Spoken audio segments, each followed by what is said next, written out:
Bismillahirrahmanirrahim. Assalamualaikum warahmatullahi wabarakatuh.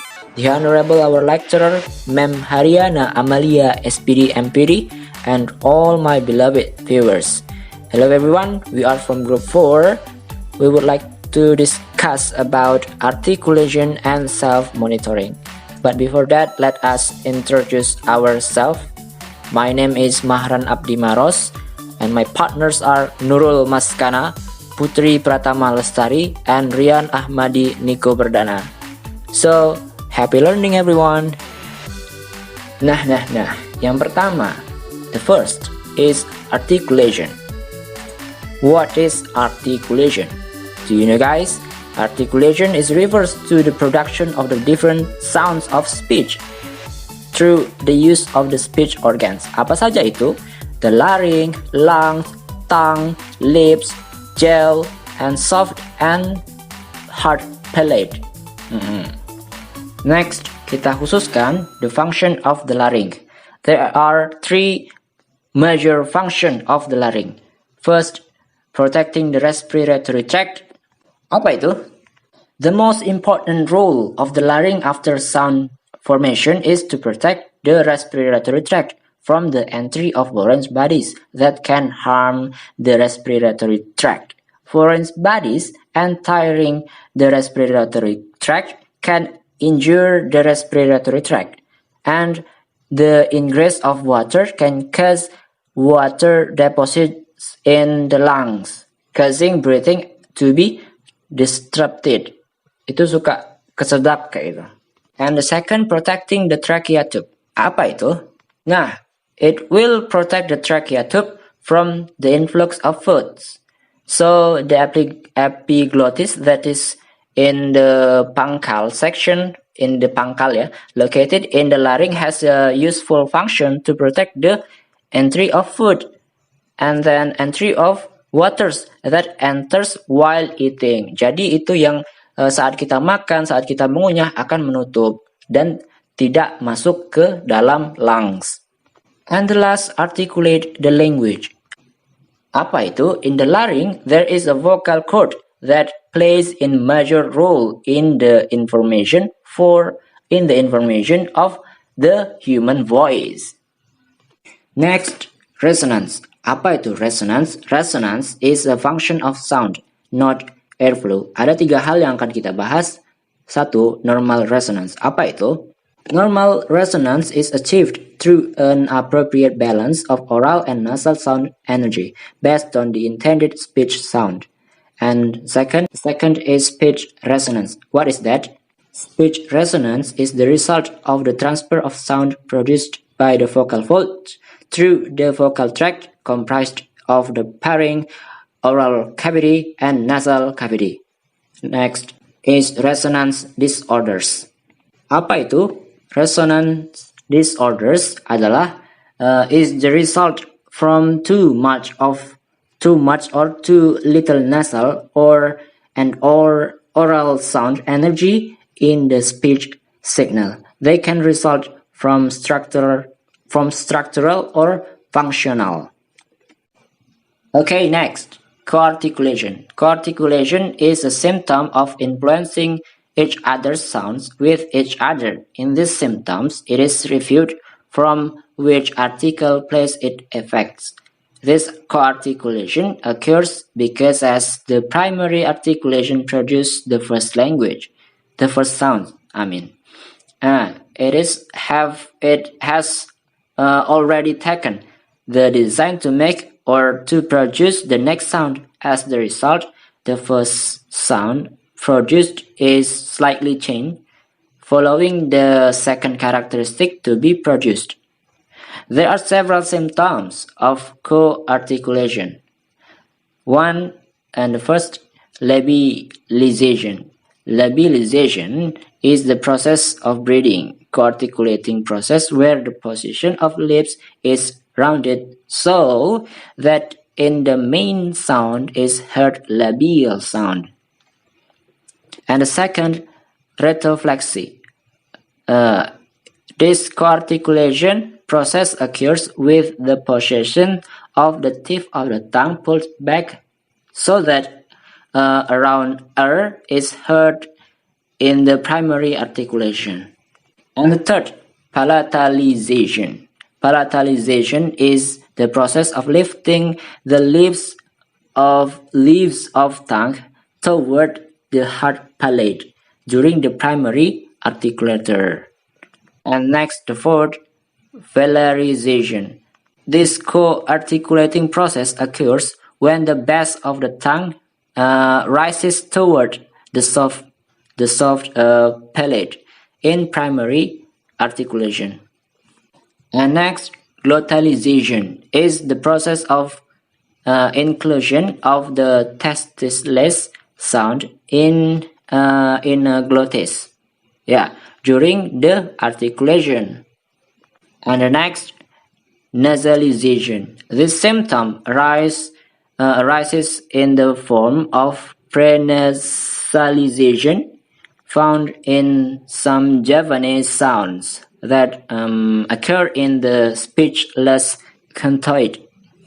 Contoid itu memiliki arti dalam bahasa nomina atau kata benda sehingga contoid dapat menyatakan nama dari seseorang, tempat, atau semua benda dan segala yang dibendakan. Tulisannya KONTOID. Begitu teman-teman. Assalamualaikum warahmatullahi wabarakatuh. I will introduce myself. My name is Ahmadi Niko Perdana. I'm from Group 4 and I will continue the presentation. Okay, I want to explain about articulation. Third state of articulation is similar to what happened when all of those bits of information selected by a word processing program go for your computer to your printer. Unless this first amount of electrical data is articulated into letter of the alphabet and successfully printed, no message is received. In fact, if the printer is not functioning properly, there is no evidence that the message was ever even composed. The conceptualization stage might composely perceive itself as the primary and ultimate composer of communication, and the formulation stage might pride itself as the conductor or orchestrator of speech sound. But without the instrument or articulation, the music of our voices remains unheard and unpredicated. Like the operation of a printer or the playing of instruments, then the articulation of speech sound is a vital third stage of production and quite naturally attract the interest of psycholinguistics.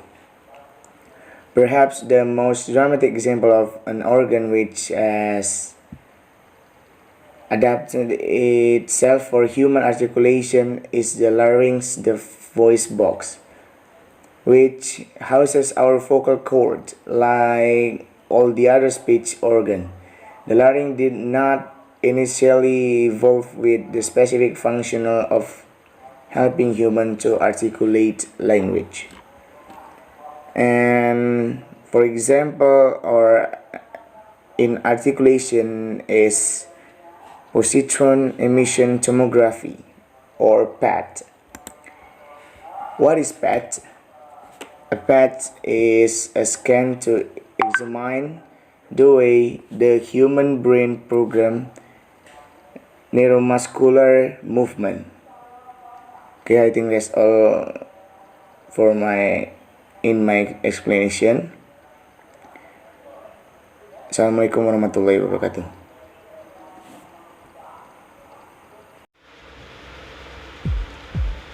Assalamualaikum warahmatullahi wabarakatuh. My name is Nurul Maskana from PBI 4. So I would like to continue the presentation. It is about self-monitoring. What is self-monitoring? Self-monitoring refers to people control for the appropriateness of selected words and check for the errors according to level 1983. And then, in contrast to the conceptualization and formulation stages of production, but similar to the articulation stage, which we just reviewed, it seems that at this final stage of self-monitoring, we have direct evidence of what is happening when people compose speech. When people compose speech, interlocutors will produce speech and then listen to one another when conversing. They also seem to keep one ear open on what they themselves are saying. And if they catch something amiss, they are quick to amend the gaffe and then continue to converse.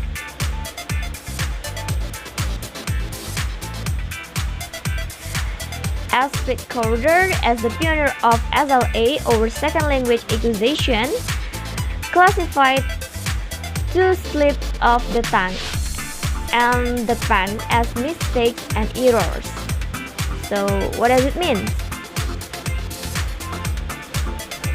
It means that mistakes are production problems, usually come from native and non-native speakers.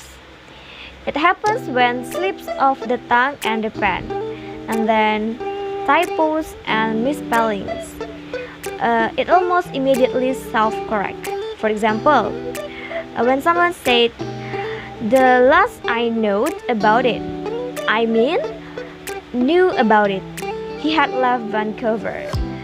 The speaker directly correct it and by using the self-monitoring. And then, what about errors? Errors committed only by non-native speakers or NNSS.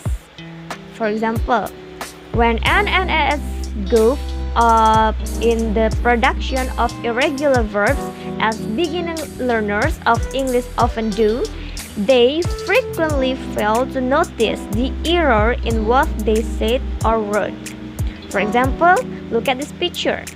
There is a boy and he looks angry. And he said, "I decide to break up." This sentence is totally wrong. Or we can say that it is the errors. Where he said that I decides and to breaks up. So that's all from me. Thank you. Wassalamualaikum warahmatullahi wabarakatuh. My name is Putri Pratama Lestari. I will explain about feedback loop and performance and competencies. So, do you know what is feedback loop? Feedback loop is when native speakers make mistakes, the speaker constantly edit or correct the mistakes they make. They will rewind a few syllables or words to a linguistic point in pronunciation where the plans begin to drift apart and update the sentence from that point. Next, what is the function of feedback loop?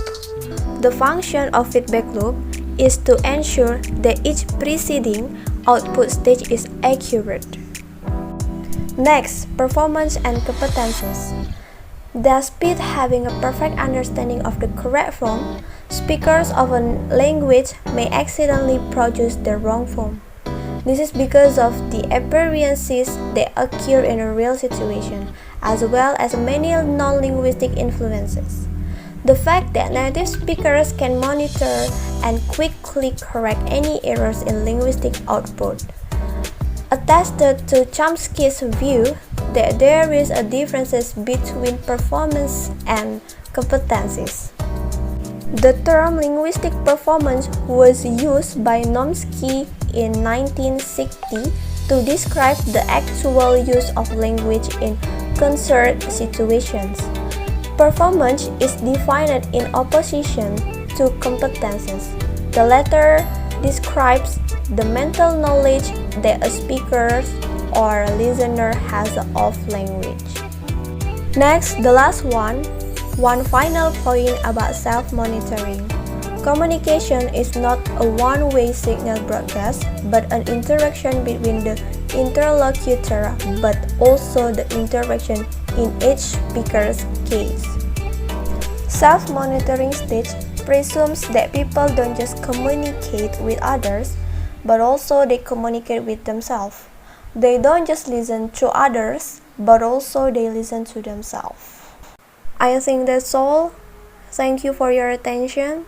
Thank you for watching our video, and have a nice day.